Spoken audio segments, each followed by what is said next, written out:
I need some more. If there's a shift that earned me the right to be an alcoholic, it's definitely today's, but we're not gonna do that because we're not gonna let them win. So today was one of those rare shifts in which I'm actually the one who can recognize right off the bat that my individual performance is going to be lacking somewhat. The combination of my back hurting, and on top of that, the kind of shift that we were having, considering that we're missing one person because she needs to get surgery. We have had at customer service, we need to hire one more person. And that's why I've been doing that job a lot instead of cashiering. I'm already not supposed to be doing what I'm doing today, but there I am. Let's not forget that my back really hurts. And on top of that, because it's a busy week, I had an influx of calls, of course. At some point, I had one call that I was on, and then four more that were coming in at the same time.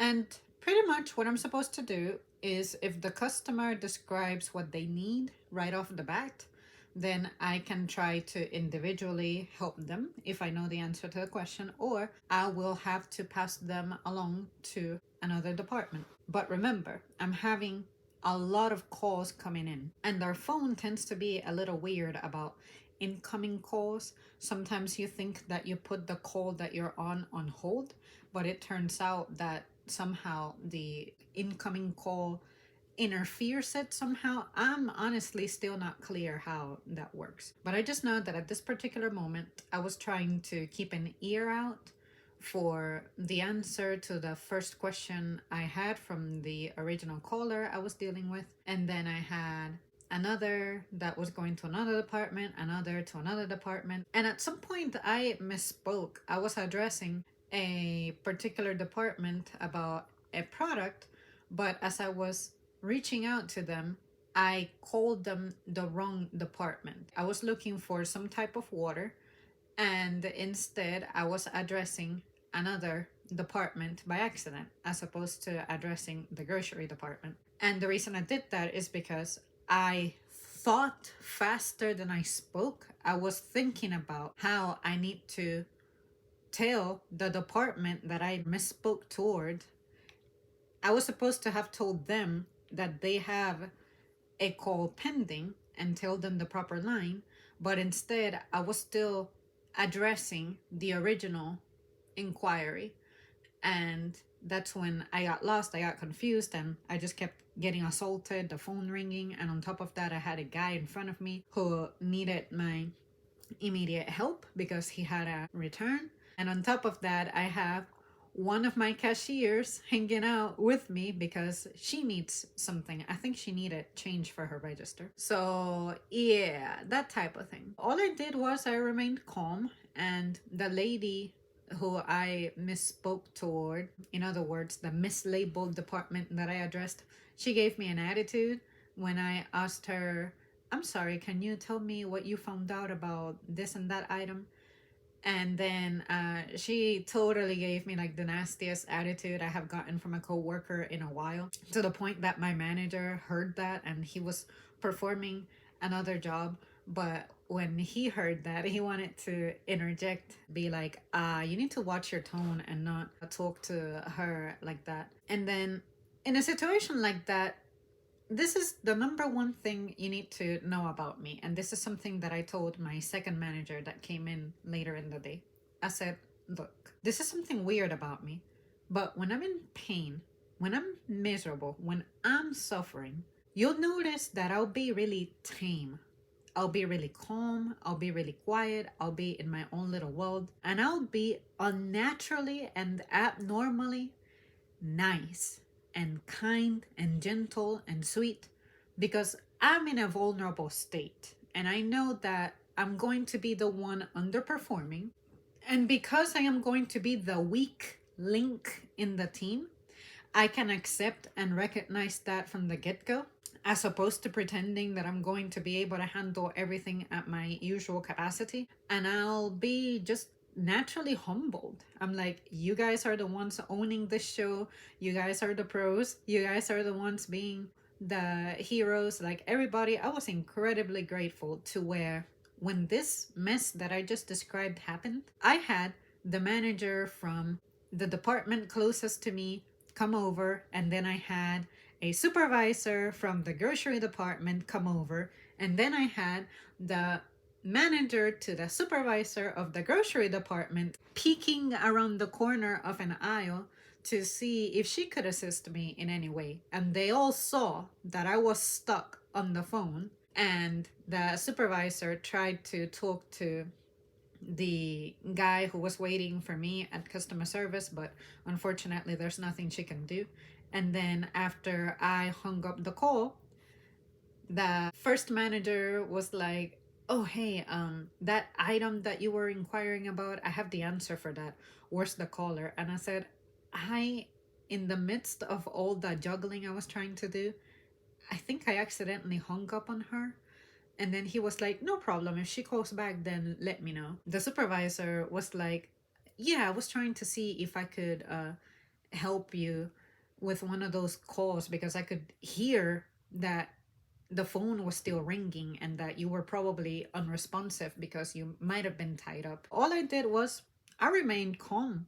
Like I was as cool as a cucumber. I'm doing what I can. Nobody has a right to question my job performance when, remember, this is not even the job that I'm supposed to be doing in the first place. I was incredibly proud of how I handled it. Had it been some years before, especially people I worked with, this is what I kind of hinted at moments ago, how it's been a while since anybody treated me like that. Like in the past, when people used to talk to me like that, I used to take it in and let it consume me, and I would go to the back of the house and explode at people instead, and they're like, "That fucking bitch," this and that and the other. But all I did was I stayed calm because honestly, I gotta keep it real. It was my mistake. At that moment, I was overwhelmed and my performance was already impacted, and I misspoke, and it led to this person being frustrated because on two occasions I misspoke, accidentally addressing them when I meant to address somebody else. And I know everybody's busy. I'm pretty sure that she was busy dealing with stuff. And maybe the reason she blew up is because maybe she was in the middle of something and I kept distracting her. And, I didn't take it personal, but I was telling my actual manager, it meant a lot to me that even though I know that he wouldn't take that from anybody, like he doesn't like disrespect in general, and that he wants to intervene and stuff, I said, I'm glad that you didn't do that because it didn't affect me. My morale is still the same. I realized that it was my mistake, and I know that you shouldn't be made to feel bad about making a mistake, but it really doesn't need to be turned into something serious if I didn't feel like it was that serious. But to me, it meant a lot that he was ready to go over there and wreck some shit. And it feels nice because one of the things that I have said I have wanted to see more of in the team is that feeling of being backed up, which very often I don't need it like that. But sometimes when things like that happen, it is nice to know that there's someone who would back you up. Even if I'm the one making the mistake, if you are proud of the way that I'm handling the mistake, then why not? That's the kind of heritage that I bring as a worker. I remember years ago when I was new, that's the way that it was handled for me, the way I was treated. And I thought, I like that technique. I'm allowed to make mistakes and grow. And at that moment in time, I learned today that if I'm anticipating a high volume of calls, maybe I could give people a heads up and be like, "Hey, for the past 3 minutes, I have been experiencing an influx of calls. If anybody's close by and you hear the phone, please take a peek. And if you see me already handling a call, please use the other phone and grab one of those calls. Who knows, it might be for you." It's one of those things where I feel fine and I'm happy that I can take a minute to reflect and be like, I knew that physically I wasn't going to be my best. Attitudinally, I told myself the good thing is that even when I'm a wounded warrior, I don't use that and turn it into a complex. Like just because I'm physically not in optimal condition it doesn't mean that I'm going to try to prove that I can still be as intense as when I'm healthy. It's like, no, realistically, that's not something I can do. And I realized that in the past, that was probably my biggest mistake, that I used to try to perform at max capacity when I just wasn't designed to. It's like I'm trying to go 100 miles away on a quarter of a tank at 85 miles per hour or something like that. It ain't gonna happen. I like experiences like that because I tell myself if I can survive this, I can survive anything. Which reminds me of my French teacher who said, if you survive my class, you can survive anything. And sometimes when I need extra inspiration, an extra push, I remember little things like that. What have I actually gone through that was worse than this? And how did I do? I mean, I'm still here, but how did I do? It was nice to see everybody coming together. I didn't ask for it, but everybody was just coming together trying to back me up.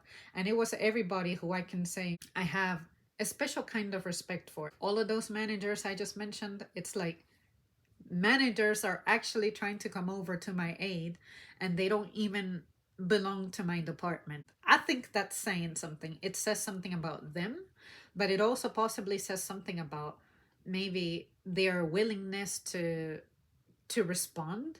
Maybe it means that their perception of my department is positive, and maybe their perception of me at that particular time is positive. I know that I talk about trash and I say my rants and negative things pretty often, because unfortunately nowadays it's kind of hard to make good positive memories going into work, especially during this goddamn season, which you guys know predisposes me to being just feeling all kinds of terrible. Moments like that, moments in which I survived some kind of battle, overcoming that kind of thing, that's where my joy comes from. The little bit of joy. It's like I need the storm, I need the war, I need the battle, and then after it's over, it's like boom, satisfied. I'm ready for next year. So yeah, guys, that's it from me. More of a personal rant about, hey, my performance was trash and I was doing my best within the trash that I had to offer. People were nice to me and I noticed it and I let everybody know. I just wonder if you guys have had moments like that in which you just knew that you were having a shit day. Other people around you probably were having a shit day as well. Regardless of what you are personally processing, let it be emotional, mental, or physical, you were able to take control and just remain calm. Like everything is going to be okay. That kind of mindset. That's something that I cannot say that I always had. At least, I want to say beginning in 2021. That's when I started to develop that a little better. That's why very often when I ramble, I say, had this been 3 years ago or 4 years ago? Oh, this is still a work in progress because I'm used to times not being this way. It's just nice to see that people have your back, even when you think that you're by yourself. All right, guys, that's it from me. Thank you so much for tuning in, and I will see you soon. Let me know if you have any stories.